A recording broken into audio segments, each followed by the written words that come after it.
To many people, the history of Florida stretches back only about 150 years, to a time when settlers came, building log cabins and carving out farms and new lives for themselves and their children. But Florida has a past that stretches back to a time before humans walked the earth. Many people delight in visiting areas like this beach in Venice, where you can search for teeth of prehistoric sharks. Occasionally, the tusks and bones of ancient mastodons and other animals that once roamed Florida also appear along riverbanks and in phosphate mines. But how long have humans inhabited Florida? Archaeologists like Bill Berger believe that humans have lived here for thousands of years. Scientific evidence has shown that human settlements stretch back 12 to 14,000 years. The earliest evidence we have for humans in Florida at this point dates to about 12,000 years BC. Archaeologists have worked in the Osceola River, where they found remains dating to that period, as well as a site down in Sarasota County. Little Salt Springs dates to about that same time. Warm Mineral Springs, a little more recent, at about 10,000 years BC. These remains represent the first Floridians, people who came from Asia into this hemisphere across what was then solid ground. Today, we still enjoy the same waters that the early inhabitants of Florida relied on for many of their needs. For humans that lived here in the past, life was pretty good. The area had abundant sources of fresh food, and archaeologists believe that many of the early human settlements were established on the shorelines. In these villages, Native Americans lived, fishing the aquamarine waters, fashioning dwellings and implements from natural sources. Shells, for instance, were used as weights for fishing nets. Bill Berger described some other uses of shells. In part, I think, as a result of the absence of stone in South Florida, early on we see the use of what they had plenty of, which are shells. Shellfish, of course, were collected for food, for the meat of the animal. Well, as well, early on people figured out how to make much of their technology using the shells, the conch shells. In this instance, by knocking a hole in part of the conch and notching the lip and putting a handle through it like this, you can make a very effective tool, both a hammer for opening other shellfish certainly, but as well this could be a very effective weapon. Hafted, of course, such with a good stout oak handle. One of the only stones we do have in our portion of the peninsula is effectively, it's a low-grade phosphate ore. It's what we call phosphatized sandstone. And using such a stone, a conch hammer could be changed into another type of tool by grinding the end, the working end of the tool. You could wind up with a beveled edge like this, thereby creating a hatchet or an adze for woodworking. Now, many people don't realize just how hard shell is. It's very hard material and is very effective. Further, in the case of the conch grows in a spiral around a central column, and so the column is at right angles to the handle, and so the force is communicated very effectively in using the device. So you can see the natives of South Florida were very adept at using what they had plenty of to create the technology they needed to live. Florida was once twice as large as it is today, which leaves us with a dilemma. Many of these villages and archaeological artifacts are actually somewhere in the middle of the Gulf. At times, not always, but at times when beach renourishment is done along the west coast of Florida, as the dredges sit a mile or more offshore, sometimes they are actually dredging up middens from prehistoric communities that existed before the end of the Ice Age. According to Bill Berger, archaeologists are starting to map some of the early settlements that are out in the Gulf underwater. There has been preliminary work on underwater sites, mostly insofar as surveying areas to locate areas likely to contain evidence of humans' use.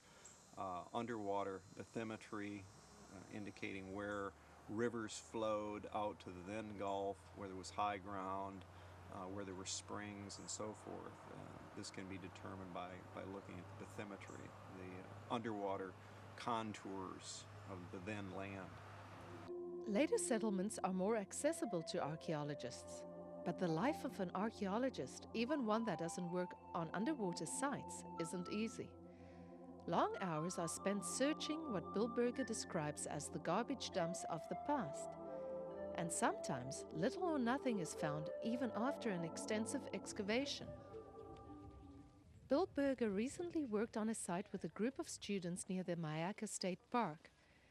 They had hoped to find some artifacts. After hours of digging, plotting the site and sifting the soil for any artifacts, all the while making careful notes, Berger and the students came up essentially with an empty hole. But even in this hole, there was evidence that fence posts had once stood here, and perhaps deeper down, there are artifacts. So we're looking at two large posts that were about 1.5 meters apart. As luck would have it, where we placed our unit, they're in both our corners, just totally by happenstance. So we had some sort of a structure on top of this mound, and we're still operating under the theory that this is a burial mound, so we have yet to finish the digging. We still have to go deeper, because what I'm standing on is still artificial spoil. I mean, it's not natural soil. It's soil that was brought in to build the mound. So there still is a possibility that there are burials further beneath my feet. If it turns out that indeed this is a burial mound, the structure that stood on top of the mound may have been what we call a charnel structure. That is a structure where the bodies were kept stored while they decomposed prior to then the burial of just the bones. When Europeans first reached Florida, they found a large territory inhabited by perhaps 200,000 Native Americans. They also found many ancient trash heaps called middens, as well as temple mounds, man-made hill-like structures that had been built up layer upon layer through years and decades of settlement. At Sneed Island, where Bill Berger is currently examining a site, there is a large temple mound that has not yet been excavated. There is also another mound, but this one is a reproduction to show people how a mound once would have appeared. Temple mounds were built by Aboriginal people as foundations for the structures, the houses, in which their principal people lived, their chiefs, their priests, and so on, as well as a location for their temples. We know from archaeological work throughout the southeastern United States that typically a temple mound would be built to a certain height, structures would be built upon it and used. The structures themselves also were used for storage of the bones of the high status important individuals. And then cyclically, those bones would be buried in the top of the mound, the structures would be burned, and then the entire mound would be capped with another layer of material, either earth or particularly in our parts of Florida with shell, thereby making the mound bigger and taller. Thereafter, new structures would be built on top. And so if we could archaeologically excavate down through such a mound, we would find a layer cake of its history from its first creation through its successive uses. By digging into a mound and sifting through it layer by layer, archaeologists have found artifacts and have been able to piece together the history of early human life in Florida.